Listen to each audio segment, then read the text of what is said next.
Saudara-saudari, marilah kita mendengarkan renungan dengan judul Sifat Para Rasul, yang berdasarkan pada Injil Matius bab 10 ayat 24. Yesus bersabda, "Seorang murid tidak lebih daripada gurunya, seorang hamba tidak lebih daripada tuannya." Dalam nama Bapa dan Putra dan Roh Kudus. Amin. Saudara-saudari terkasih dalam nama Tuhan Yesus Kristus, pada suatu hari Yesus memberi perutusan kepada ke-12 rasul. Yesus menyampaikan apa yang harus dilakukan mereka dalam menjalankan tugasnya. Sabda Yesus, "Seorang murid tidak lebih daripada gurunya, seorang hamba tidak lebih daripada tuannya. Cukuplah bagi seorang murid jika ia menjadi sama seperti gurunya. Cukuplah bagi seorang hamba jika ia menjadi sama seperti tuannya. Jika tuan rumah disebut Beelzebul, apalagi seisi rumahnya. Janganlah takut terhadap mereka, karena tidak ada sesuatu pun yang tertutup yang tidak akan dibuka. Tidak ada sesuatu pun yang tersembunyi yang tidak akan diketahui. Apa yang kukatakan kepadamu dalam gelap, katakanlah itu dalam terang. Apa yang dibisikkan ke telingamu, beritakanlah itu dari atas atap rumah. Janganlah kamu takut kepada mereka yang dapat membunuh tubuh, tetapi tidak berkuasa membunuh jiwa. Takutlah kepada Dia yang berkuasa membinasakan baik jiwa maupun tubuh. Bukankah burung pipit dijual 2 ekor seduit? Namun seekor pun daripadanya tidak akan jatuh ke bumi di luar kehendak Bapamu.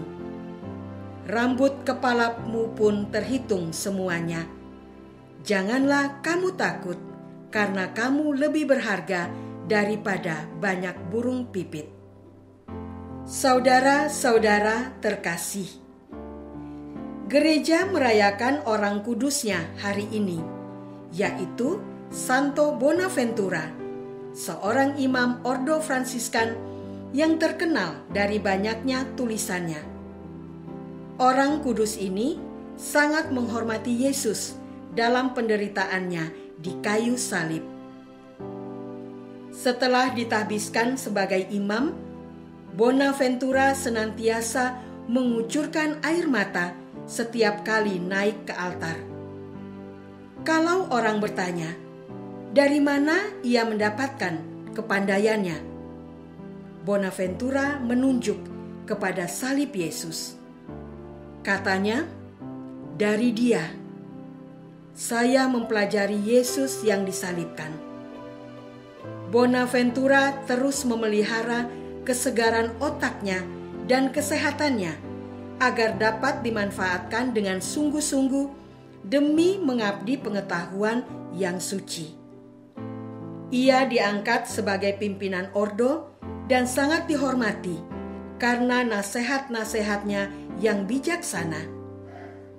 Ia mengutus para saudaranya mewartakan Yesus ke salib di India, Afrika, Mongolia.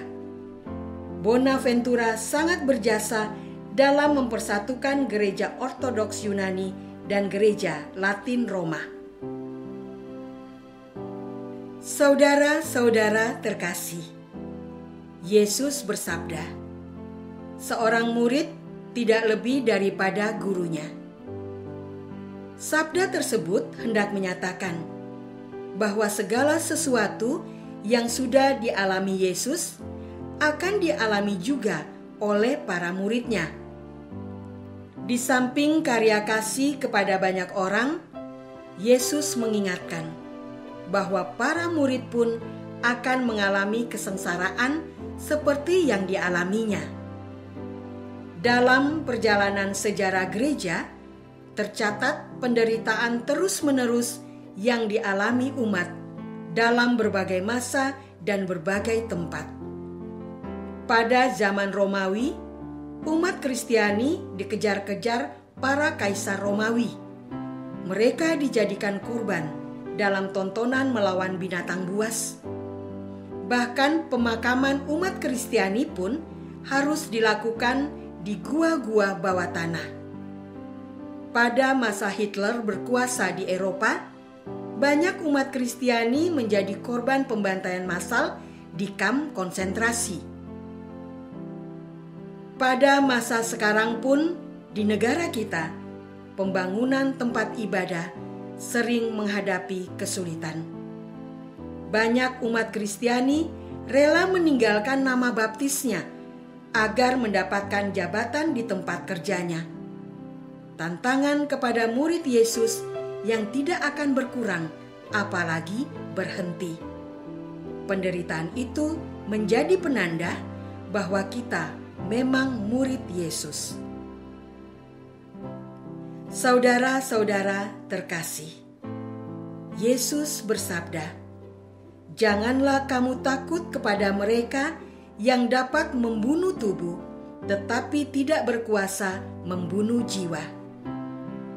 Yesus menegaskan bahwa dalam tugas perutusan para rasul akan menemui tantangan yang dapat membahayakan jiwanya. Para rasul diminta tidak mundur dan terus bertahan dalam tugas perutusannya. Yesus sebagai guru sudah mencontohkan dalam jalan salibnya. Banyak murid juga sudah mengalami kesengsaraan, bahkan kematian, dalam menyebarkan Injil dan mempertahankan imannya.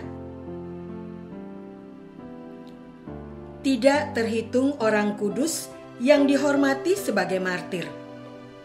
Mengapa mereka bertahan, walau sadar akan mengalami semua itu? Memang, tubuh mereka mengalami kesengsaraan dan kematian, tetapi jiwa mereka akan hidup mulia.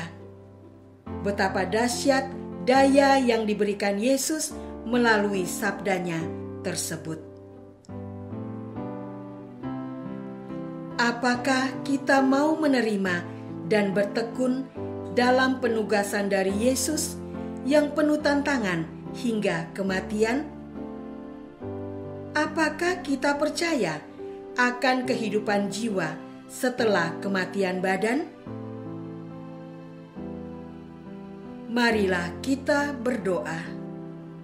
Ya Yesus, kami sering menyebut diri sebagai murid Yesus, namun kehidupan kami tidak mencerminkan hal itu.